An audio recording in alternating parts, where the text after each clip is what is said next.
Bismillah ar-Rahman ar-Rahim. In the name of Allah, the Compassionate, the Most Merciful, to all of our viewers out there. Assalamu alaikum wa rahmatullahi wa barakatuhu. And welcome again, and thank you for joining us in the intersection of faith and reason with our guest, Dr. Jafar Sheikh Idrees. Dr. Jafar, thank you again for being with us. So far, it has been a real joy, and I believe we said at the very beginning that this was going to be intellectually stimulating, challenging, and tickling. And every time we speak, I do feel tickled, as I am very sure that our viewers are as well, are as tickled as I am.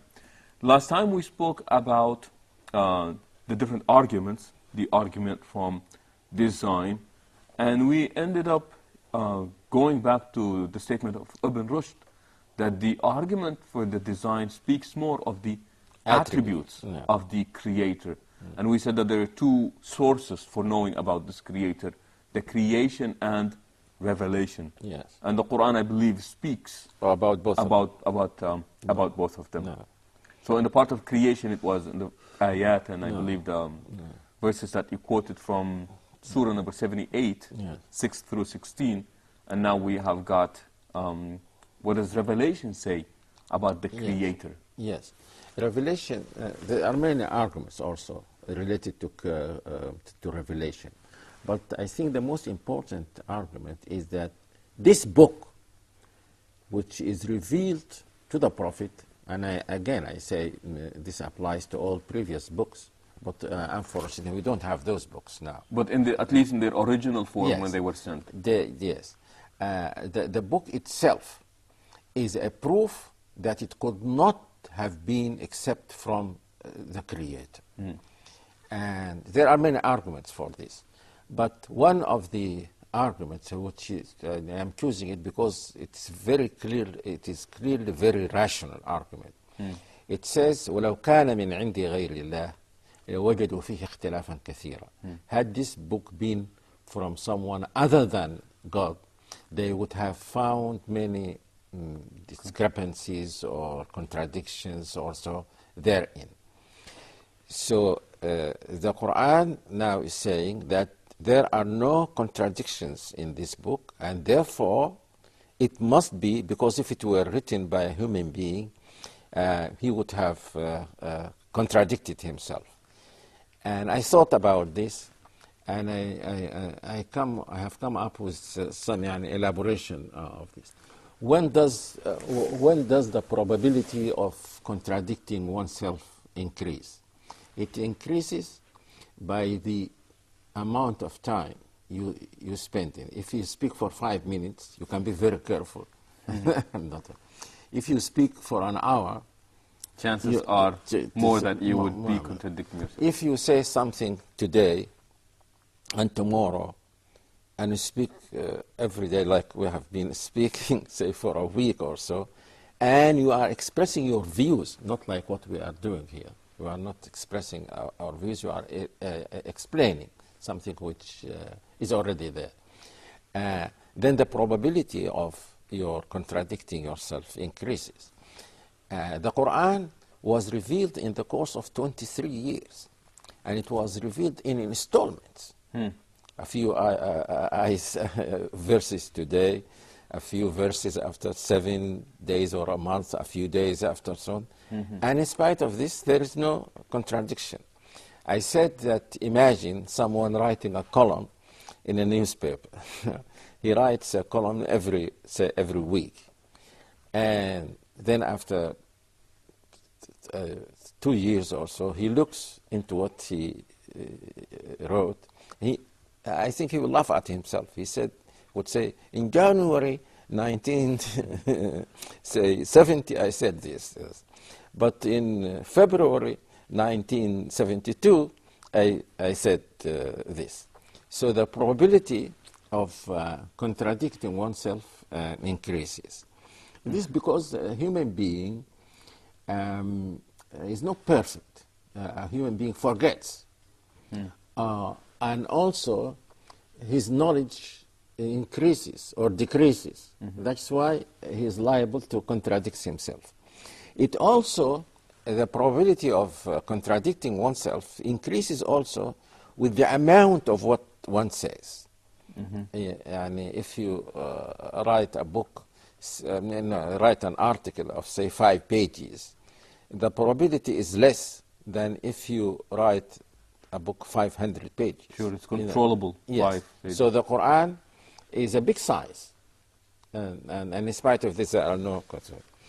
Also, and this is very important, it increases with the probability of contradicting oneself increases with the amount of the subjects that you deal with. Sure.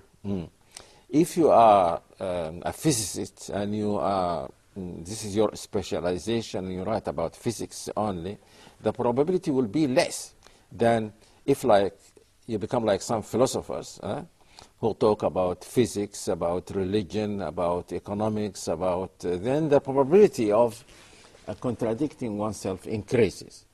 Now, due to the variety of subjects that yes, are now because you discussed can't at this remember.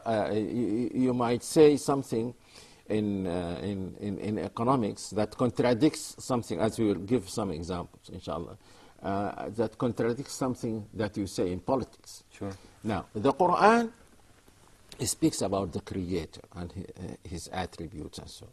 It speaks about history, what happened it speaks about the future.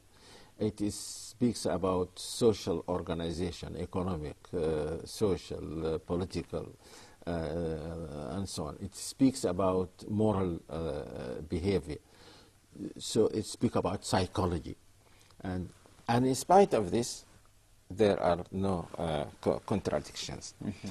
And at first, I used to think of contradiction as being just a contradiction between statements. Someone says a statement here that contradicts a statement in another place. But now I think that the contradiction can be, and this is more important in fact, between what, I don't know how to express it. Suppose that someone like Marx talks about economics and about politics.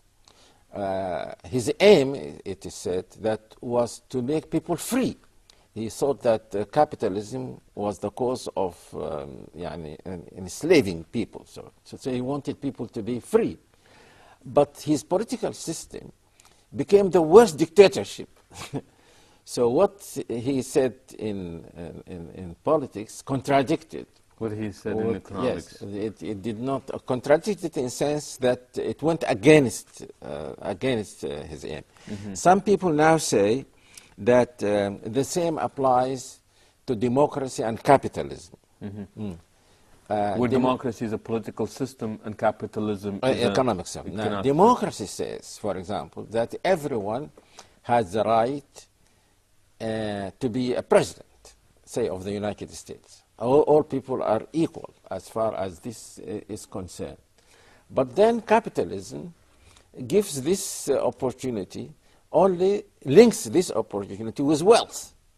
If you are not yourself wealthy, or you are supported by people who have money, then you have no chance, even if you are the most competent person to be the president of the United States. So there is a contradiction between these two. One does not affirm. One does not affirm or confirm the other. It contradicts it in the sense that it makes the claim of democracy void. You say, and this was one of the good criticisms of the Marxists. They say that Western democracy is only formal. It's only formal. It is not real, because you say everyone has the right to enter parliament. Yes, okay, this is in the constitution, but I cannot be a member of parliament if I am not supported by a political party, or if I am not rich, and that's why, interestingly enough, some of the some people in the West who have Marxist leanings said that even elections contradicts the purpose of democracy, because in elections you are saying that some people are more competent than others. But democracy says no. Everyone, Supposedly. yes, it's been. So what do? They said, we do what the Greeks did. Make it by lot. If you just, you say, I want to enter parliament, she says, I want to enter parliament, and then by lot, we choose who enter parliament and who. They say that this is more democratic than elections. Now, in Islam, there is no contradiction of this kind. And I give you some examples. Islam is based, as we said, on belief in the Creator. So everything is designed to strengthen and preserve that belief. Everything. You worship, because without worshipping, you might forget it might decrease or be weak and so on. Social life is organized in such a way that helps you to preserve your belief. And that is why it is very difficult for people like you who live in non-Islamic societies. It becomes more difficult for a person to do all that is required of him. For example, if you live in a country, say like Saudi Arabia, you can pray 5 times in a mosque because there are thousands of mosques. Or you live in a place like Egypt or so, or the Sudan, there are comparatively less, the opportunity is less, but again, and you meet Muslims, you learn from, and so on. But of course, some scholars said, in spite of this, it is better to go to non-Islamic countries to propagate the faith, because the faith cannot be propagated while you are staying at home. So even if this is done at the expense of that good opportunity, it is better. Then going there becomes and also there is no contradiction between orders and prohibitions. In fact, the Quran justifies some of the orders and prohibitions in terms of that purpose. That people, for example, belief makes people brothers and sisters. This comes automatically. Now, everything that militates against this is forbidden. That is why alcoholic drinks are forbidden, drugs are forbidden, and the argument is very clear in the Quran. إنما يريد الشيطان أن يوقع بينكم العداوة والبغضاء في الخمر والميسر ويصدكم عن ذكر الله وعن الصلاة. So the result of drinking is that people become enemies, they hate each other. I mean, eating and drink, alcoholic drinks and gambling. And gambling.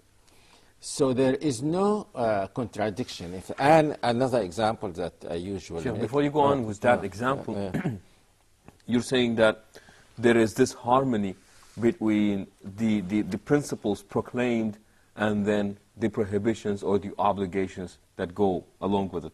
We do have more examples. Please hold on to that thought. We'll take a short break and then we invite you to places. Stay tuned and then we will be back shortly.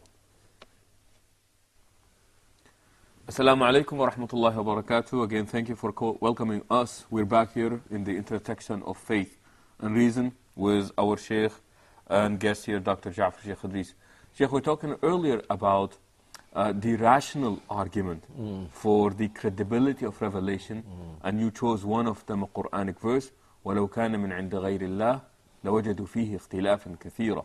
Had it been from other than Allah, they would have found many discrepancies in this book, the Quran, or as you say, any other previously revealed scripture Yes. in its original form from Allah subhanahu Because wa ta'ala. God does not contradict himself. And that is not befitting to neither His Majesty nor His character.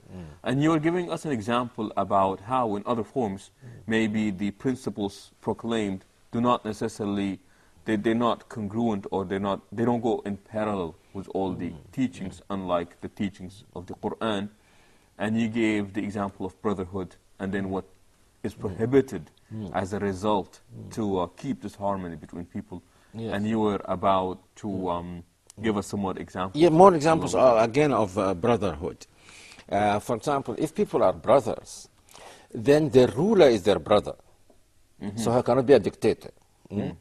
So dictatorship is, someone heard me criticizing democracy, and every time you criticize democracy, people think that you are defending dictatorship, because they think that these are the only two alternatives. I said no.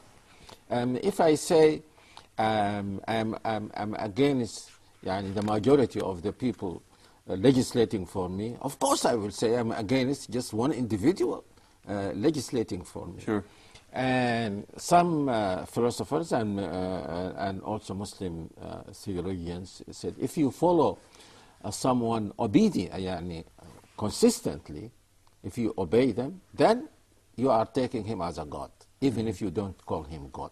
Because absolute obedience is only befitting. Yes. So a dictator, this is what a dictator demands.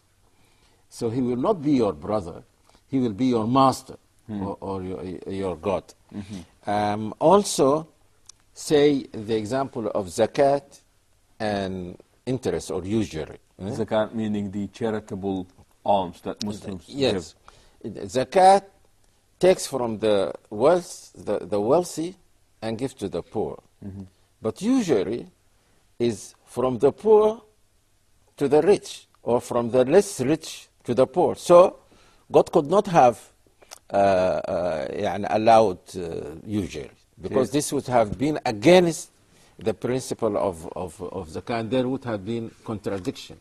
On the one hand, you say the rich should give the poor. On the other hand, you say no, the poor should give the rich. It's interesting. It's interesting you say this, and if I may share with you and with our viewers out there, one time I was doing a paper on interest in the States, and we have what we call payday cash loans, and these are places that you're supposed to go to, or you can go to receive a loan from them, and once you have your paycheck, they will take their money back, but you would have to pay them, of course, interest.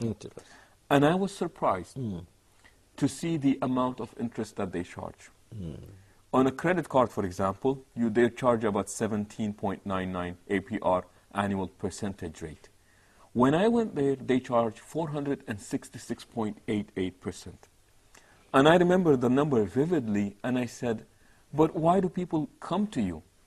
And they said, well, these are majority of them are poor people who cannot afford a credit card because they have a bad credit, so they come to us. The poorer they're getting, the more interest is being charged. And it makes them more poor. Well, they're not so poverty. The question of their poverty cannot be solved at all. No, never. No. And that's why one learned person directed me to, I think it was a saying of, I'm not sure whether it is a hadith, but I'm sure that it is the saying of one of the companions, and if not a hadith, then one of the companions of the Prophet, perhaps Umar. He said, إِذَا أَعْطَيْتُمْ فَأَغْنُوا. And when you give, don't distribute your zakah just in $10, but give a big amount to someone, make him rich, and then you solve his problem. Next time he will not need any more charity. So zakah is supposed to solve the problem of poverty, not just to help the poor or to make the poor poorer.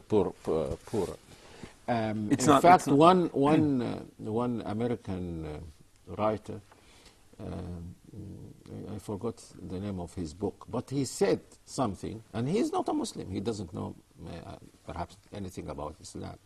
He said that if there was a tax, and he said, I think 3% or something very near to zakat.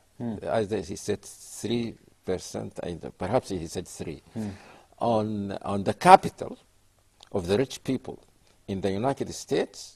This would have solved, there would have been no poor people in the world. My God. Now, Not in the United States. not in the United States. In the world. In the world.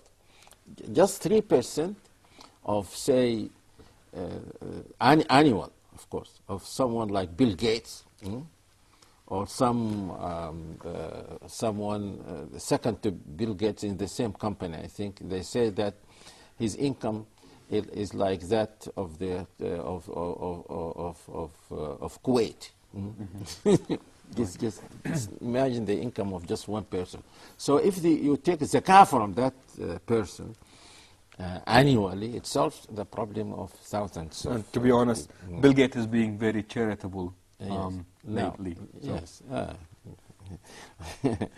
But what he is paying is much less than zakah. Now, also, I want to elaborate on this further. In Islam, the family is the basic unit of society, and therefore everything is designed in such a way as to preserve that unit. No sex outside marriage. No sex outside marriage. And that also is the reason why people are allowed to marry more than one wife. Because if you feel that you need to marry another wife and you are forbidden, this might tempt you to go to sex outside marriage. There is the hijab. Hijab is a word now. No. And no free mingling of men and women, because this increases the probability of sex outside marriage. And then there is the severe punishment for committing adultery or fornication. Many people now think that this punishment is very severe.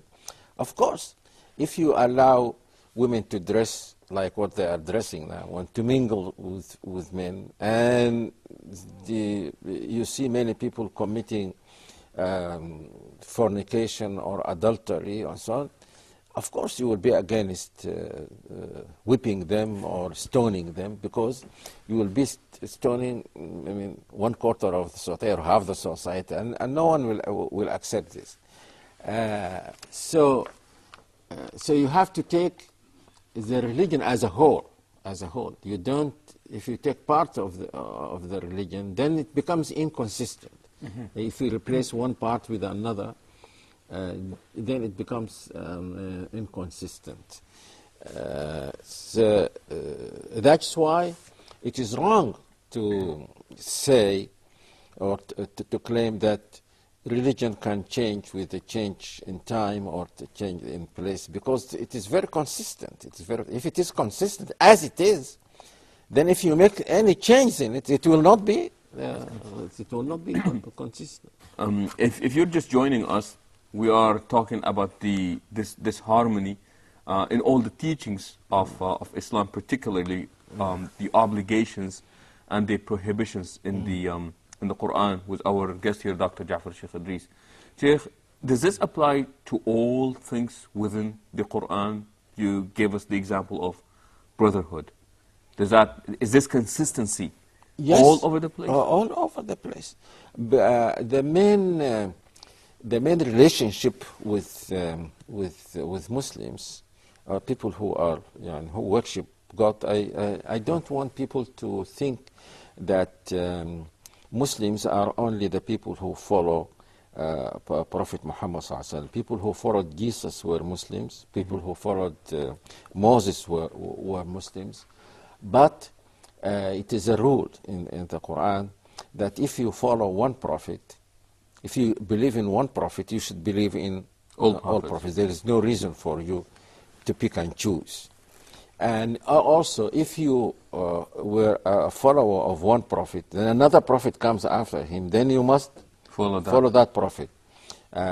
So it is a wrong argument that some people now use. You say we are following a prophet, Jesus or Moses, or so. Why should we follow Muhammad? We say that this is a contradiction. Because if Muhammad is a prophet, and he says that God sent him as his final prophet, then you should follow him. And if you study your religion carefully, you will find in that religion itself a reason why you should follow the prophet that comes after the prophet in whom you believe in. So when we say that all these earlier messages were like the Quran in being consistent and being serving making people happy in this life and the hereafter and so on, the only main differences are that this religion is more comprehensive than others, and that in some of the details it is not like earlier religions, because this religion is for all humanity, not for a particular group of people at a particular time. So all people at particular times or places are invited to the fundamentals of the religion, that you worship none but God, that you do this, you do this. But when it comes to the details, there are differences among the different messages. So the main message remains the same, yes, but the different legislations that came to serve that may be different from one time, one place to another. Sheikh Jafar, it's been a joy being with you here in this episode, and we look forward to seeing more of you and hearing more of you in the coming episodes. With this, we come to the conclusion of this part of the program, hoping that you have enjoyed it as much as I did, and hoping that you would join us next time. Until then, we say so long. Assalamu alaikum wa rahmatullahi wa barakatuh.